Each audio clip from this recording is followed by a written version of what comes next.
Hello everyone. Today we'll see about the SJF, advantages of SJF and what are the disadvantages of SJF.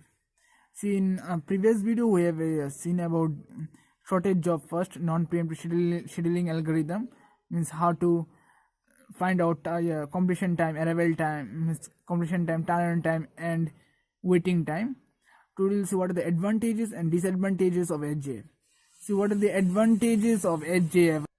Maximum throughput. See, sometimes in gate they are asking some questions. See, in non-preemptive scheduling, which scheduling algorithm have the maximum throughput? Then it will be SJF. SJF has maximum throughput. And another advantage is minimum average waiting time and turnaround time. So we have seen in earlier video how to find the average waiting time and turnaround time.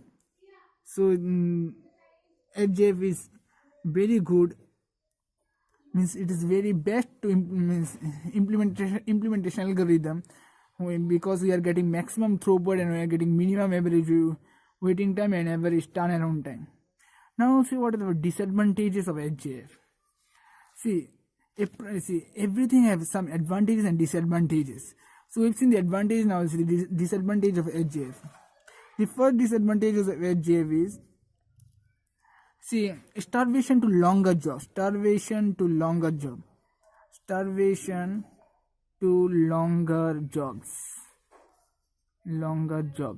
See, what is starvation?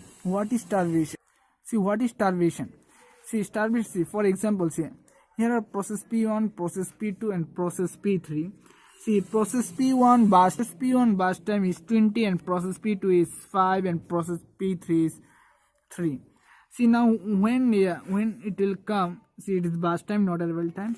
See, then process P1 will take more time, means it will run for 20 units, and P2 and P3 will starve, means P1 will take time more in ready state. P1 will take more time in ready state. So, and P2 and P3, which are having lowest burst time, they will starve, means they will not get any chance to go into the ready state. So we have seen in the how many states are there. So they will not get any chance to get in the ready state. So this is called starvation, means when a process is coming fast with heavy burst time, then all the process about it, they are starved. They did not get any chance to get into the ready state. This is called starvation. Because this is only about advantages of SJF and disadvantages of SJF. So to understand how to find the turnaround time and completion time, waiting time, you please refer to the earlier video where I have done non-preemptive scheduling algorithm SJF. So thanks for watching. Please subscribe my channel for more upcoming videos. Thank you.